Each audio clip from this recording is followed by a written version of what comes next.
Non guardo la TV da molto tempo. Ci sono video più interessanti e ci sono i commenti che, come ho già detto in altre occasioni, aprono scenari insoliti e confermano che molti altri riescono ancora a pensare al di fuori degli schemi imposti dal pensiero dominante.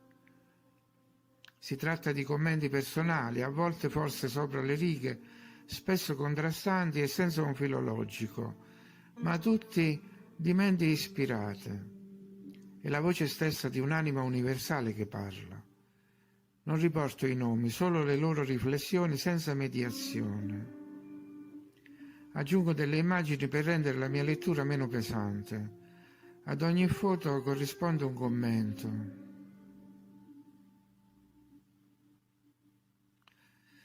Questo è vampirismo di massa. Da sempre tolgono energia vitale e potenziale intellettuale a intere nazioni.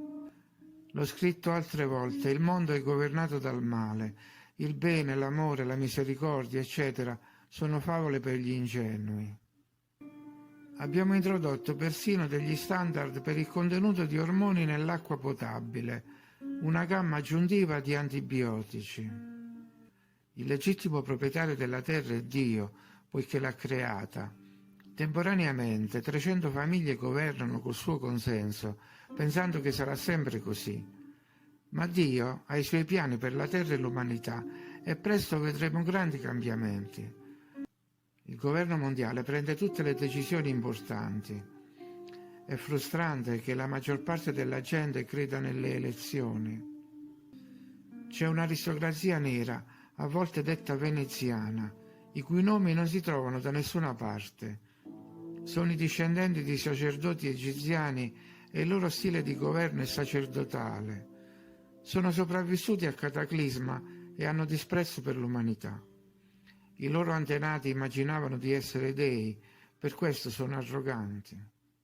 I governanti del mondo sono gli Anunnaki tramite gli Illuminati.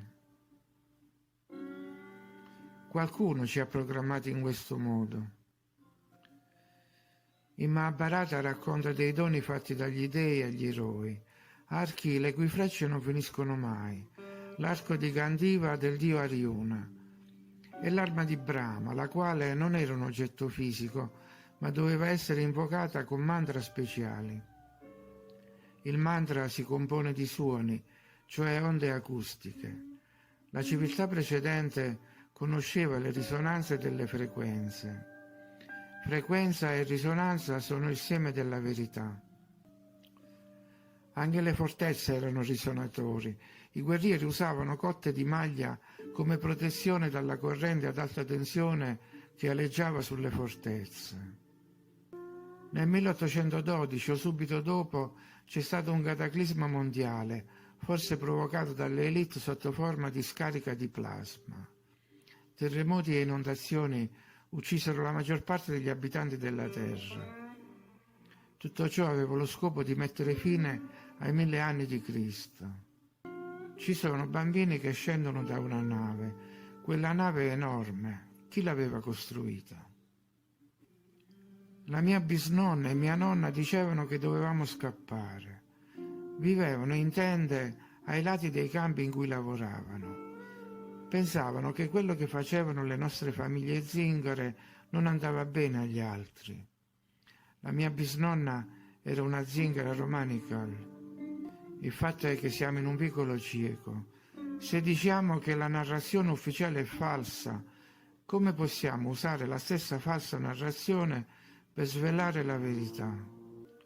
Un reset ha spazzato via i giganti e Tartaria e la maggior parte dell'umanità è scomparsa. Alcuni cercarono di vivere nascosti sottoterra, ma dove sono tutte le ossa dei deceduti? Le ossa non si possono smaltire facilmente, ci vogliono anni secondo i processi naturali. Vuol dire che li hanno portati via a scavare in altre terre. Noi non veniamo dallo stesso posto da cui vengono loro. Eravamo prigionieri nelle loro terre e poi ci hanno spostato qui. È come quando l'America è stata rimpiazzata, la grande migrazione. Odio tutte le parole con grande davanti.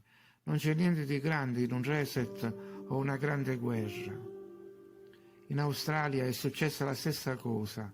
Non appena si mette a posto un territorio, si provoca una guerra perché ormai gli abitanti sono inutili. Intorno a noi non ci sono amici, vogliono l'accesso a te. Il loro compito è distrarti e inondarti di bugie. Sono portali organici senza anima, sono agenti di matrice. Quando si rendono conto che non possono programmarti, mostrano il loro vero volto. Chi ha un'anima non ha molti amici qui.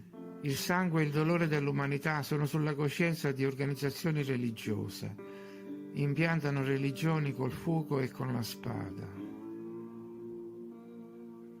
In Russia ho visto molte città sepolte. I primi piani sono diventati sotterranei e ci sono porte e finestre che non vanno da nessuna parte, nel terreno. Ma non ci sono informazioni su quello che è successo, mentre sappiamo tutto sulle crociate, sulla nascita di Cristo e tutti gli eventi di migliaia di anni fa. Quando invadono un paese, la prima cosa che fanno è entrare nei musei, nelle biblioteche, nei templi più antichi. In Iraq c'erano migliaia di tavolette di argilla, oggetti tecnologici e storici. In Afghanistan c'erano i corpi dei sovrani dinastici ibridi, gli interessava il loro DNA. Un mio amico in una missione come questa lì ha detto di aver trovato cose che ti lascerebbero a bocca aperta. Satana e Dio lavorano insieme come il poliziotto cattivo e quello buono. Non esiste un Dio buono. Mangiare e farsi mangiare è una regola dettata da uno psicopatico. Dio e Satana sono entrambi cattivi. Non c'è scelta, o soffrire nella natura o nel mondo tecnologico di Satana. Una volta che non ci sono adulti, i bambini possono essere indottrinati con qualsiasi nuova ideologia e falsa conoscenza. Credi davvero che il colera o la peste abbiano ucciso i loro genitori? Adulti forti, tutti infettati e morti, e bambini affamati e sporchi che non si sono infettati? Non c'è da stupirsi che mio nonno fosse un vecchio così arrabbiato, sapeva fin troppo bene cos'era successo. Sinceramente, chi siamo? Cos'è questo posto in cui viviamo? Chi controlla la terra? La guerra fu persa nel 1833. La popolazione adulta fu distrutta all'80%. I miei nonni erano orfani e c'erano famiglie con 12-18 figli. Questo non è realistico. Erano bambini comprati per arare la terra. Noi siamo disuniti e costantemente traditi. Non riusciremo a raccogliere alcuna resistenza all'occupazione.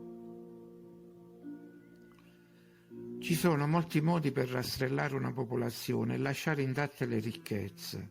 Armi biologiche, chimiche, radiazione. Verranno introdotte tasse e leggi tali che non sarà possibile sopravvivere. Gli adulti trattavano i bambini come i figli dei nemici. Che moralità aveva chi comprava questi bambini? Nel 1850 30.000 bambini sono comparsi per le strade di New York, dove all'epoca c'era solo 1 miliardo di abitanti. I bambini venivano venduti ad ogni fermata del treno. C'erano i commercianti e tutti mantenevano il segreto. Sono apparsi come risultato della guerra. È stata una guerra 300 anni fa. Prima c'era una civiltà altamente sviluppata, con tali conquiste di scienza e tecnologia che non avremmo mai sognato. Poi siamo stati catturati e abbiamo cominciato a degradarci. Ci dobbiamo svegliare e capire chi ci controlla e chi inquina le nostre energie con paura, disperazione e dolore. Vogliono popolare il mondo con biorobot senza anima. Non vogliono più persone perché capirebbero cosa sta succedendo.